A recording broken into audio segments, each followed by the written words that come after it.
Kita akan kembali lanjutkan perbincangan pemirsa. Selanjutnya mungkin kita bisa mendengarkan pendapat dan juga pandangan dari Mas Pri GS mengenai gejolak sosial yang terjadi, apa yang diperbincangkan di masyarakat dengan beredarnya video Giselle ini. Karena ini menarik Mas Pri, bahwa yang dilakukan Giselle adalah maksudnya untuk pribadi, tapi karena sudah tersebar kemudian ada hukuman pidana ini yang mengintai ataupun mengancam Giselle. Sementara di sisi yang lain, ini kemudian tadi Mbak Andi juga sudah sempat menyinggung mengenai perlindungan bagi Giselle, juga judgement masyarakat yang begitu hebatnya kita tahu bersama, dan juga ini tentu berpengaruh pada keluarga Giselle termasuk anaknya juga yang masih kecil. Mas Pri GS, silakan. Putri, terima kasih Pak Beni, Pak Akhyar, Mbak Deni. Mohon izin sejenak. Jadi ini bukan kasus pertama sebagai sebuah stereotip kegemparan ya.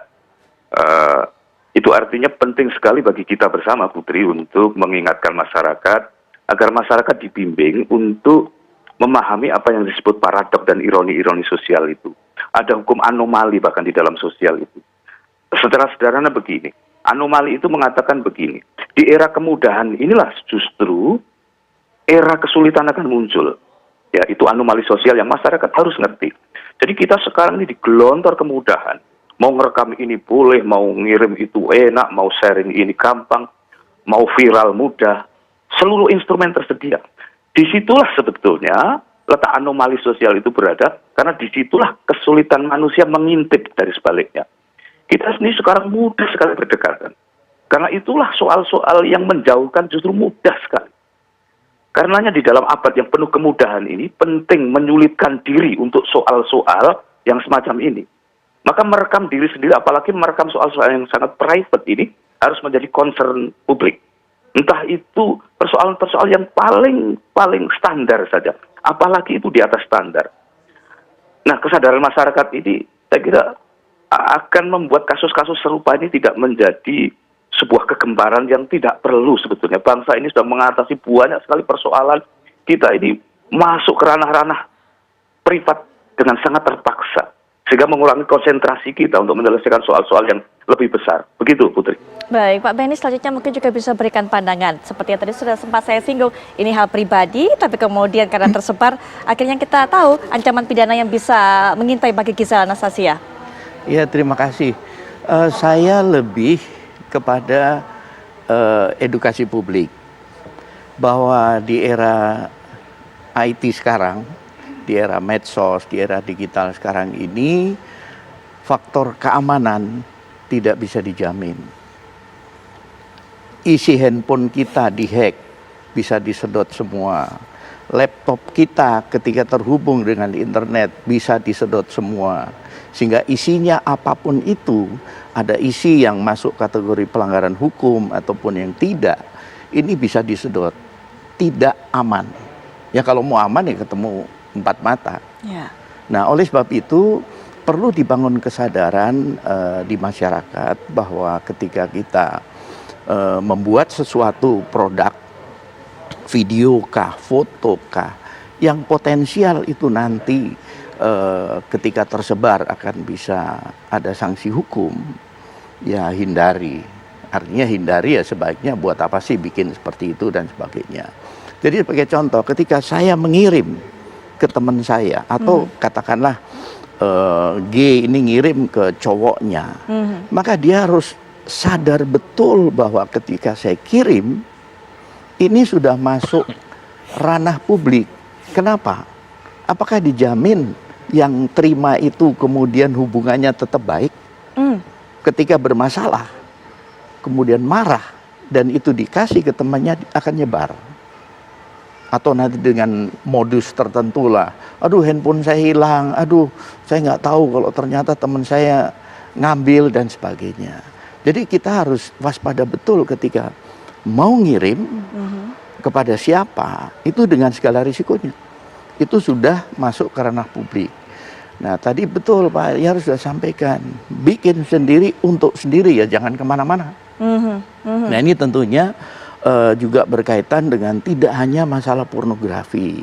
Ketika saya membuat karikatur yang nanti bisa itu mengarah ke fitnah, provokasi, atau video meskipun saya candaan tapi arahnya itu juga nanti menyudutkan pihak lain dan sebagainya, menghina dan sebagainya, waspadalah.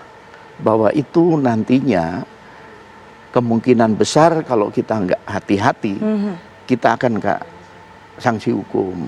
Oleh sebab itu menurut kami pelajaran yang bisa dipetik dari kasus ini maupun kasus-kasus sebelumnya, bahwa di era sekarang faktor keamanan informasi kita ini udah nggak bisa dijamin. Baik.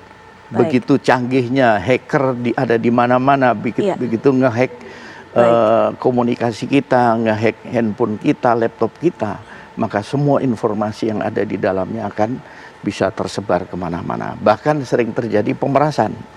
Betul. Dengan senjata video yang ditemukan, foto yang ditemukan, ataupun apapun yang dibikin yang itu bisa digunakan untuk memeras, itu digunakan.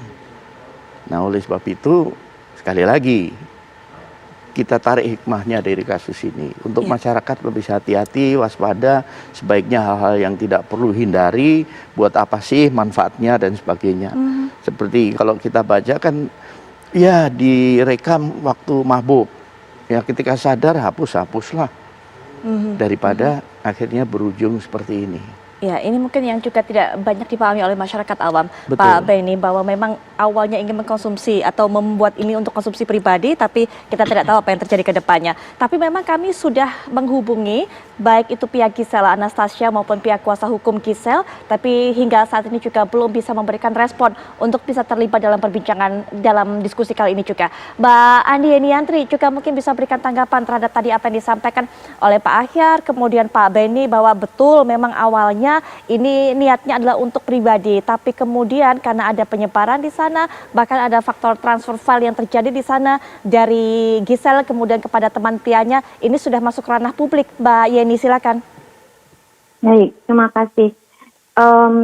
Saya pikir saya setuju pertama-tama dengan Pak Benny ya. Komnas Perempuan pada tahun 2020 ini, Mbak Putri dan juga Pak Benny dan Pak Ahyar, kami sudah menerima 600 lebih kasus kekerasan terhadap perempuan berbasis cyber dengan beberapa pola, termasuk yang tadi disampaikan oleh Pak Benny, misalnya video bermuatan seksual yang kemudian diberikan kepada pasangan, kemudian dijadikan alat pemerasan dan lain-lain. Nah, dalam kasus-kasus ini sebetulnya pola yang serupa meskipun tidak sama itu sebangun dengan yang dihadapi oleh GA. Oh, saya juga ingat salah satu hal yang kami mintakan kepada media adalah juga untuk tetap memperhatikan asas praduga tidak bersalah, dan mari kita coba misalnya tadi Pak Benny juga menggunakan inisial gitu ya, karena ini biasanya orang akan menyebut nama lengkap dari pihak perempuan tapi MYD untuk pihak yang laki-laki. Jadi yang saya mau bilang adalah dalam kasus-kasus yang biasanya bernuansa seksualitas, moralitas, itu penghakiman utamanya ada pada pihak perempuannya, dan dia bisa mulai dari sejak pemberitaan. Nah, saya pikir banyak orang yang belajar dari kasus ini. Saya yakin sekali, dan ini juga berulang kali ditegaskan oleh Komnas Perempuan. Sebagai perempuan, tentunya juga sebagai warga di Indonesia, kita perlu sangat belajar tentang hukum yang berlaku di Indonesia, dan juga mengenali hal-hal yang sebaiknya kita hindari atau yang lainnya. Tetapi betul seperti kata Pak Ahyar, semua hukum kemudian membutuhkan penafsirannya. Tetapi pada saat penafsiran tersebut, dia tidak boleh juga mengabaikan jaminan konstitusional pada hak atas kepastian hukum dan perlindungan hukum itu sendiri. Nah, multitafsir yang kami sampaikan dari awal, itu memang pasal-pasalnya sendiri dari awal dia dimaksudkan untuk meregulate atau mengatur sifat tindakan-tindakan yang sifatnya sangat privat, personal. Personal itu bisa pada dirinya sendiri ataupun dalam kasus yang serupa ini adalah ketika satu pasangan memutuskan untuk merekam tindakan seksual mereka. Nah, saya sepakat dengan Pak Ahyar bahwa ini pada akhirnya perlu didiskusikan lebih lanjut apa yang kita maknai dengan diri sendiri dan kepentingan sendiri. Jadi bukan kepentingan diri sendiri, tapi kepentingan yang sifatnya sangat privat personal itu.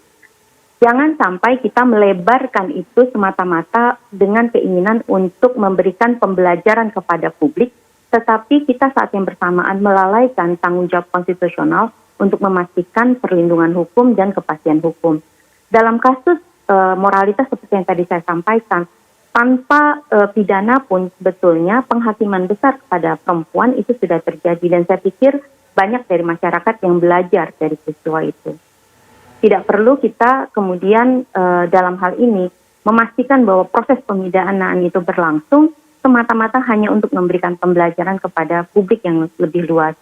Saya pikir itu juga harus dipikirkan ulang konstruksi kita, terutama tentang efek jera, tidak saja pada siapa yang melakukan, terutama juga kepada masyarakat luas. Nah, menurut saya efek jera yang paling penting itu justru kepada orang yang melakukan distribusi, yang dengan sengaja mengambil keuntungan dari proses distribusi tersebut, bukan dari pihak yang justru berada di posisi yang dilemahkan. Saya pikir saya mau mengakhiri itu dulu di sini, Mbak Putri, untuk mendapatkan respon dari yang lain. Baik, dari Komnas Perempuan hingga saat ini Mbak Yentriani apakah sudah menghubungi baik kuasa hukum dari tersangka perempuan ini ataupun dari pihak tersangka perempuan ini sendiri mungkin untuk bisa menawarkan perlindungan hukum dan sebagainya? Tidak, dalam mandat Komnas Perempuan kami diberikan tugas untuk melakukan pemantauan dan pencarian fakta, tapi juga tentang rekomendasi pada kebijakan yang dapat diarahkan kepada institusi-institusi negara maupun penegak hukum. Karena itu dalam kasus ini kami masih menunggu pengaduan dari pihak GA maupun yang lainnya, tetapi kami merasa dari pantauan media dan juga pengamatan kami mengenai kasus ini cukup untuk memberikan rekomendasi awal tentang bagaimana kita membaca kasus ini dan terutama tafsir pada undang-undang pornografi. Baik, nanti kita akan lanjutkan perbincangan termasuk Pak Akhir. Tadi ada efek jera yang disebutkan oleh Mbak Yentriani. Dan juga ini seharusnya efek jera juga diberikan kepada mereka yang menyebarkan video ini. Karena sesungguhnya pihak kepolisian juga sudah menangkap orang-orang yang bernama PP atau berinisial PP dan juga MN yang memang diduga sebagai pihak awal yang menyebarkan video ini sehingga masyarakat menjadi tahu. Nanti kita bahas mengenai hal ini, Pak. Tapi kami akan jeda sejenak, kami segera kembali saat lagi.